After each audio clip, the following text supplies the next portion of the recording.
다 대통령 때문이라고요? 그거는 정말로 무책임한 사람이고 윤석열 대통령과 결별을 하는 것이 더 현명한 선택 아닌가. 이거를 더 분열과 갈등과 침몰로 만들고 있는 사람은 한동훈 대표예요. 둘은 이제 화해할 수 없는 강을 건넜다. 둘 중에 한 사람이 죽는 거죠. 아무리 여기다가 김 여사에 대한 얘기를 한들 먹히겠냐고요. 네. 아버지가 살아 돌아와서 그렇게 하라고 해도 안 할 것 같아요. 한동훈 대통령의 아니, 한동훈의 드디어 나왔습니다 이제. 죄송.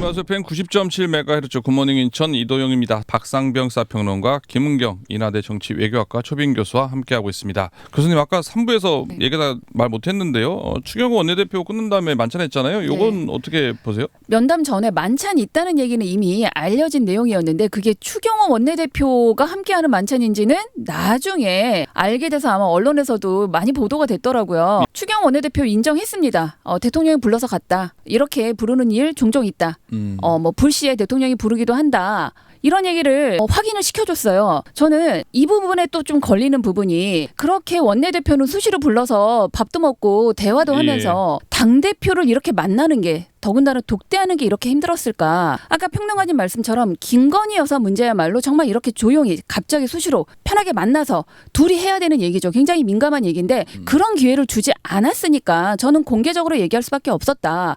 그리고 김건희 여사의 문제 빼고 지금 대통령과 긴밀하게 또는 독대해서 면담에서 해야 될 일이 이것 빼면 뭐가 있습니까? 물론 다른 건도 있겠지만 이것 빼고 얘기한다는 거는 정말 안고 없는 찐빵을 가져간 것밖에 안 된다고 생각을 해요. 그래서 저는 이 추경호 원내대표도 이제 보란 듯이 나는 대통령하고 이렇게 수시로 부르면 가고 식사하는 사이야 라는 것을 한동훈 대표한테 보여준 거잖아요. 그거야말로 한동훈 대표를 면담 이후에도 정말 이 모욕을 준 것이다라는 생각이 들고 만나서 무슨 얘기했을까요? 안 들어도 뻔해요. 이 면담한 내용, 이 한동훈 대표의 뭐 태도라든가 말에 대한 뭐 뒷담화를 했을 것 같고 또 하나는 원내대표가 특검법 다 단속 잘 해라. 김건희 특검법뿐만 아니라 그리고 특별감찰관에 대해서도 이거 원내 문제니까 너가 이거 쥐고 한동훈 대표가 어떤 얘기를 하더라도 네가 잘 이걸 쳐내라라는 정도의 지시? 좋게 말하면 당부하지 않았을까. 저는 이거야말로 윤석열 대통령이 당내에 갈라치기 하고 있다.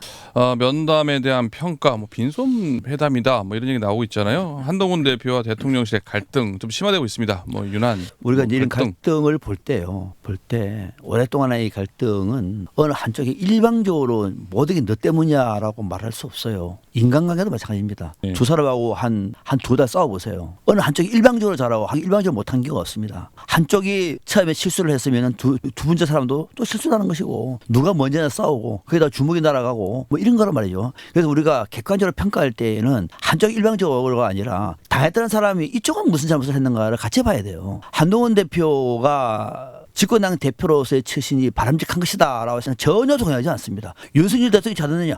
잘하지 못했어요.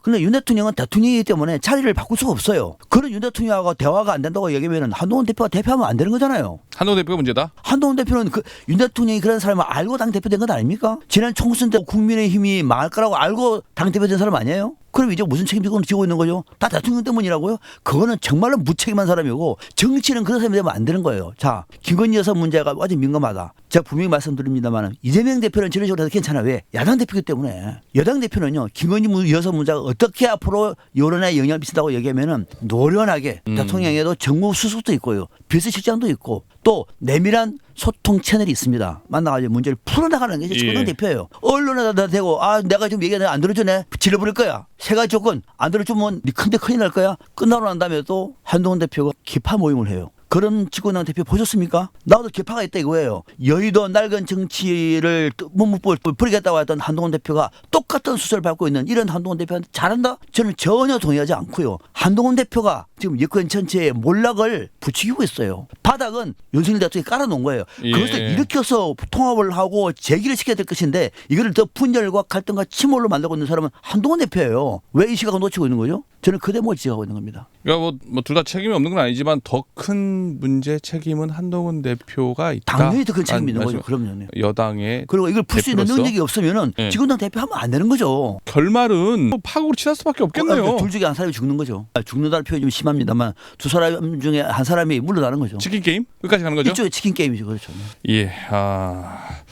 근데 교수님 네. 뭐 생각은 어떠십니까? 이번 면담에 대해서 저는 솔직히 큰 기대는 없었어요. 개인적으로. 성사가 될까 하는 의심도 네. 있었고 다만 보궐선거에서 어쨌든 이 두 곳을 지켜낸 한동훈 대표와의 면담을 아마 끝까지 거절하기는 대통령 입장에서도 부담스러웠을 테고 예. 하지만 억지로 만났다는 것이 결과적으로 좀 드러났다고 생각해요. 하지만 한동훈 대표 입장에서는 조금 기대도 했던 것 같아요. 지금 대통령의 지지율 계속 떨어지고 있고 명태균 씨 사건으로 김건희 여사의 공천 개입 문제 계속 하나씩 드러나고 있고 더군다나 본인이 두고 승리했고 그럼 어느 정도 본인이 이번 면담에서는 자기 목소리를 좀 내고 네. 또 그걸 국민들이 원하고 지지자들이 원하고 그걸 대통령이 어느 정도는 이 언술상으로는 좀 수용하는 그러냐 그럼 내가 좀 긍정적으로 네. 검토해 보겠다 정도의 답은 기대하고 갔던 것 같은데 제가 볼 땐 하나하나 다 반박을 당했던 것 같아요. 결과적으로는 안 하겠다는 의미고 내가 알아서 할 것인데 너가 뭔데 여기에 참견하냐? 라는 식의 반응을 저는 이런 대화의 형식이나 내용적으로 보여줬을 것이다.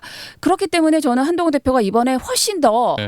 이렇게 해도 안 되는구나. 내가 더 힘을 갖지 않으면은 어떤 방식으로도 국민의힘의 문제를 여당의 문제를 해결할 수 없구나라는 좀 그런 인식을 더 강하게 했을 거고 그 국민의힘 뭐 당협위원장이 그런 표현을 하더라고요. 마지막 의식을 치룬 것이다 우린 이제. 네. 저는 면담 이후에 훨씬 더 한동훈 대표의 이 행보가 더 과감해지고 대범해졌어요. 정말 이제 내가 국민의 편에 서겠다라는 이런 발언과 모습들이 좀 보이거든요. 예. 저는 이렇게 갈 수밖에 없었던 건 한동훈 대표가 제가 지난번에도 얘기했지만 잘못이 하나도 없다는 아니에요. 좀 더 본인이 그동안 20년 이상 아랫사람으로 살아온 본인이 조금 더 어떤 언행에 있어서는 좀 조심하면 좋았겠지만 네. 저는 계속 이렇게 할 수밖에 없도록 대통령이 부추기고 있는 상황에서 가만히 있으면 정말 쫄보라는 얘기. 너 아직도 윤석열 대통령 앞에만 가면 작아지는 한동훈 당대표로서 자격이 없고 능력도 없고 인적 예. 자원도 없다. 이런 계속 그런 말들만 들어왔을 텐데 앞으로 그걸 어떤 식으로든 저는 떨쳐내고 당대표로서 네. 역할을 하는 게 더 중요하다. 그래서 이런 식의 반응은 저는 한동훈 대표로서는 어쩔 수 없는 선택이다. 그리고 예. 지금은 윤석열 대통령과 결별을 해도 욕을 먹고요. 안 해도 욕을 먹습니다. 그러면 저는 말 그대로 국민의 편에서 국민의 힘이 되기 위해서 윤석열 대통령과 결별을 하는 것이 더 현명한 선택 아닌가. 거기다 대고 또 이제 대통령은 법무사에 방문해서 업보 얘기도 하고 네. 자고 오면 하지 않겠다. 돌 던져도 맞고 가겠다. 이렇게 얘기를 하면서 이제 뭐 이렇게 되면은 뭐 아까 평론이 말씀하신 것처럼 둘 간에는 뭐 거의 끝장까지 나겠네요. 둘은 이제 화해할 수 없는 강을 건넜다. 루비콘 강을 건넜다. 알겠습니다. 평론님, 또 하나 좀 다른 얘기 좀 해볼게요. 유시민 전 의원이요, 이런 뭐 침팬지 얘기도 하면서요, 뭐 김건희 여사의 통제 필요성을 못 느끼는 윤석열 대통령 하면서 아예 이런 얘기를 하지 않았었습니까? 그 내용 혹시 보셨습니까? 저는 유시민 전 장관 그 논평에 대해서는 전혀 보지 않아요. 관심 없어요. 관심 없습니까? 네. 때에 따라서 왔다 갔다 하는 그런 논평 좀 보지 않습니다. 그렇습니까? 유심 얘기하지 마십시오. 예, 알겠습니다. 그러면 그 얘기 말고요. 그럼 아까 그 강혜경 씨 얘기, 네. 그거 좀 아까 얘기만 하고 궁금해서 그러는데요. 그거 좀 설명 좀 말 뽑아오신 말만 하고 좀 간단히 설명 좀 해주실까요? 예, 명태균이라고 하는 이 명박사로 불리는 예. 분이라고 하는데 어떤 분인지 참 궁금해가지고 많이 물어도 보고 자료도 많이 좀 봤는데 나름대로 소신 있는 사람이 예. 김건희 여사하고 어떻게 알게 됐을까가 궁금했어요. 강혜경 씨가 얘기했어요. 그 사람은 영적으로 대화하는 사이라고. 그래서 답이 풀렸어요. 이것을 저는 부정적으로 보지 않아요. 그런 사람도 있는 거예요. 네. 다만 이 영적인 부분이 국가의 문제, 국정에 관련될 때에는 이거는 어마어마하게 만연사전처럼 될 수가 있는 거죠. 그래서 저는 부정적으로 보는 것인데 김건희 여사가 영적인 관심, 박사학위 논문이 그거 아닙니까, 그죠? 예. 사주팔자. 그거 가지고 하면서 명태균하고 어떤 인연을 만나가지고 알게 됐구나를 이제 이해하고 있는데 그래서 이 명태균이는 김건희 여사하고 아주 친한 사이처럼 얘기를 했다고 하는 거예요. 그걸 강혜경 씨가 이제 얘기를 한 건 아니었습니까? 네. 자, 지난번 21일 날 국정감사 할 때 강혜경 씨가 이런 말을 했습니다. 명태균이 김 여사와 친분을 주변에 자랑하면서 종종 뭐 장님무사 안전병의 추수사라고 하는 얘기를 했다고 한다 이 얘기를 하니까 옆에 있는 이성윤 의원이 이렇게 했죠. 그러면은 물었습니다. 다시 이성윤 의원이 윤석열 대통령은 이승윤 의원의 질문에 예. 들은 적이 있느냐 물어보니까 강혜경 씨가 하는 얘기가 윤석열 대통령은 장님이지만은 칼을 잘 휘두르기 때문에 장님 무사라고 했다. 김건희 여사는 밖으로 나가면 안 되는 주술사라 장님의 어깨에 올라타서 주술을 부리라는 의미로 명태균 대표가 김 여사에게 이야기한 것을 안다 얘기했습니다. 이런 사람들은 그런가 보다 생각하잖아. 이거는 우리가 흔히 말하는 이 동양 무속 신앙에서는 굉장히 중요한 메시지가 포함되어 있는 거예요. 그래요? 자, 어떤 거냐면은 조금 짧게 설명하겠습니다. 동양의 우리 흔히 무속 신앙의 본질은 인간의 운명을 뛰어넘는 거예요. 운명을 극복하는 것이 동양에는 신비로운 일종의 그 어떤 역사 속에서 남아 있는 우리의 경험 아니겠습니까? 그럼 그 운명을 뛰어넘으면 어떻게 뛰어넘느냐? 서양에서는 그 운명과 싸웁니다. 그래서 과학이 발전되는 나라예요. 그래서 그는 일신론입니다. 이원론입니다. 예. 동양은 그렇지 않아요. 이런 운명과 함께 가는 거예요. 어떻게 가느냐? 보완하는 거예요. 보완. 그것이 동양 사상에서 무속 신앙의 가장 큰 강점이에요. 예. 물이 세면은 불을 피우고요. 불이 있으면은 물을 피우고, 음이 세면은 양을 키우고, 양이 세면은 음을 낮추고, 이렇게 해서 조화를 맞춰. 수도선도 그렇게 만들어진 거예요. 인천도 마찬가지입니다. 이렇게 해서 만들어지는데 한 인간의 운명적 뛰어난 능력이 있을 경우에 그 뛰어난 능력에 한계가 있으면은 그 한계를 보완하는 것이 최고의 궁합이에요. 둘이 보완 관계 잘 된다는 얘기네요. 완벽한 궁합을 만들어 놓는 거예요. 이 얘기를 강혁이는 그게 할 수가 없어요. 이를테면은 장님이 칼을 휘두르기 때문에 장님 무사고 김혜경 여사는 밖에 나오면 안 되는 주술사다. 둘이가 함께 만나면은 무슨 권력을 만들어냈다라고 얘기하는 거는 강혜경의 상식이 안 나와요. 무속을 하는 사람의 얘기예요. 맹태균 얘기예요. 이 얘기는 진정성이 있는 거예요. 아하하. 이 얘기는 그냥 예. 튀어난 얘기가 아니라고요. 예. 그래서 볼 때 명태균은 이런 생각을 가지고 국정에 개입을 하고 여기에 우리 김건희 여사가 완전히 이심전심이 됐구나. 환상궁합이라는 얘기네요. 예. 지난 대선 때 왕자를 쓰고 왔구나. 예. 이제 저는 감이 잡힌다는 얘기예요. 예. 그 유시민 전 장관이 얘기했던 김건희 여사를 윤석열 대통령이 통제를 못하는 게 아니라 통제할 필요성을 못 느낀다는 게 저도 이 맥락에서는 이해가 됩니다. 필요한 거죠. 윤석열 대통령한테는 김건희 여사가 필요하기 때문에 내가 능력이 없어도 이 부인을 통제 못하는 게 아니라 왜 통제를 해? 필요한데? 통제 필요성이 없는 거죠. 우리는 한 몸인데. 네. 그런데 아무리 여기다가 김 여사에 대한 얘기를 한들 먹히겠냐고요. 저는 한동훈 대표가 윤석열 어떤 누가 와도 아버지가 살아 돌아와서 그렇게 하라고 해도 안 할 것 같아요. 그래서 저는 이게 한동훈 대통령의 한동훈의 드디어 나왔습니다 이제. 죄송. 한동훈의 능력의 문제가 아니라 윤석열 대통령에게 문제가 있는 것을 왜 자꾸 한동훈 대표의 능력 탓을 하는지 저는 조금 개인적으로 이해가 안 됩니다. 예. 아니면 한동훈 대표 능력 얘기를 했는데요. 한동훈 대표가 이제 김건희 여사 문제를요. 이재명 대표의 1심 판결 날이죠. 선거일이 11월 15일 정도로 보고 있는데 그 날 전으로 지금 특별감찰제 아니면 김건희 문제를 해결해라 이렇게 얘기하지 않았었습니까? 그건 어떻게 보십니까? 그거는 저는 특별감찰관제는 진정했어야 돼요. 예. 문재인 때도 안 했습니다. 진정했어야 되고 또 하나는 김건희 여사 문제는 특검법이 아니면 안 돼요. 다행히 김건희 여사 문제는 이번에 선거 개입까지 국정 개입까지 나오는 상황에서 저는 이거는 이제는 안 된다. 저는 지난번에는 반대하지 않았습니까? 예. 민생을 위해서 김건희 여사 특검을 하면은요, 이 특검 검사는 말 그대로 모든 에너지 다 받습니다. 일주일에 한 번씩 설명, 모든 언론이 그걸로 다 가요. 민생, 경제, 외교, 국방, 안보 다 필요 없습니다. 김건희 얘기예요. 최소한 3개월 동안에는. 나는 그것이 안 되기 때문에 반대했는데 이제는 안 됩니다. 특검 해야 되면은 특검을 한다면은 이제는 답이 나와 있잖아요. 국민의 뜻대로 간다면서요. 아니 한동훈도 국민과 같이 한다고 했잖아요.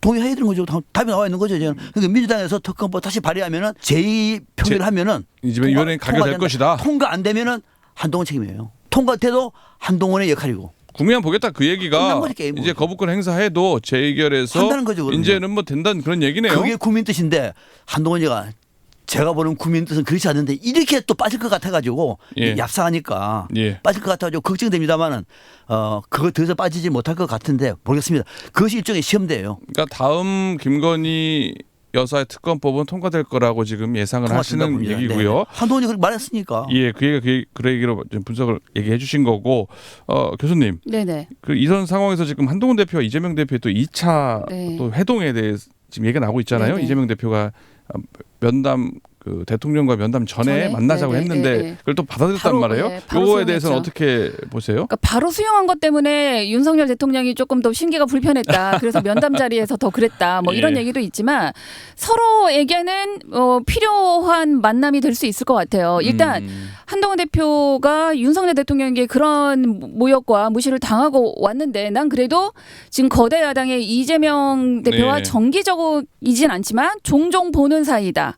그리고 지금 여당과 야당이 서로 그 같이 얘기해야 될 사안이 얼마나 많습니까? 대통령실에서 민감해야 될 사안에 대해서. 예. 그런 부분에 대해서 나는 지금 야당 대표와 이야기할 수 있는 관계다라는 것들을 좀 보여줬던 점에서 뭐 필요했던 수용이었고, 뭐 이재명 대표 입장에서야 지금 대통령하고 이렇게 각을 세우고 있는 한동훈 대표를 끌어안는 건 여러 가지로 지금 전국을 풀어가는 데 있어서 굉장히 좋은 파트너가 될 수 있죠. 그런데 이제 이 11월 15일 실형 선고 전에 김건희 예. 여사 문제 해결하겠다는 발언이 이재명 대표에게는 조금 불편할 수는 있어요. 왜냐하면 이 얘기는 결국은 1심에서 실형이 나올 것이라는 것을 전제한 예. 한 대표의 발언이거든요.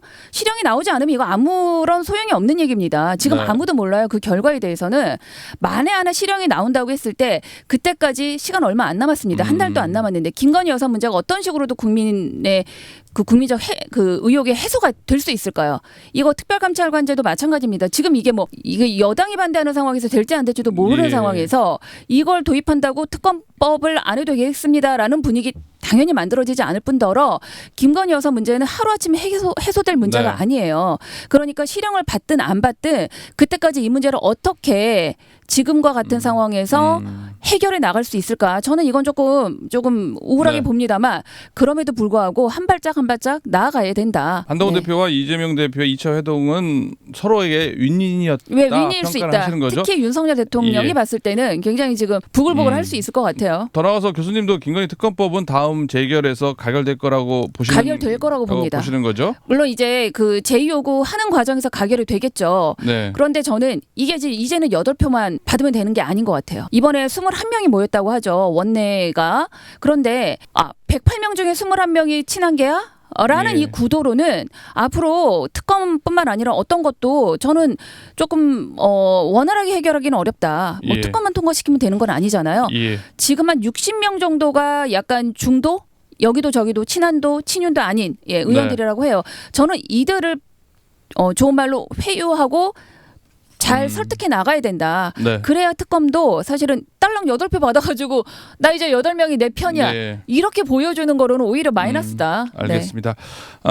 끝으로요. 한 1분 정도 시간 남았는데요. 평론가님. 네. 여야 대표 회담에 대한 짧게 한 말씀 하고 한동훈 대표가 어떤 방향으로 앞으로 가야 될지 정도 한 말씀 부탁드리겠습니다. 한동훈 대표가 국민만 보고 가겠다. 국민만 보고 가겠다고 예. 했습니다. 그 국민이 이재명의 국민과 다르지 않기를 바랍니다. 다르지 않게요. 네. 대부분 국민들이 원하는 방향으로 가길 바랍니다. 마침 차례 앉아가지고 또 소리 하면서 예. 또 존팽이 같은 그런 말을 하지 마시고 예. 결심을 했으면은 이재명의 국민과 한동훈의 국민과 상시의 국민이 함께 가기를 바랄 뿐입니다. 알겠습니다. 오늘 정치 맛불쇼 여기까지 듣도록 하겠습니다. 두 분 출연해주셔서 고맙습니다. 고맙습니다. 네, 감사합니다. 지금까지 정치 맛불쇼 박상병 시사평론가 김은경 인하대 초빙 교수였습니다.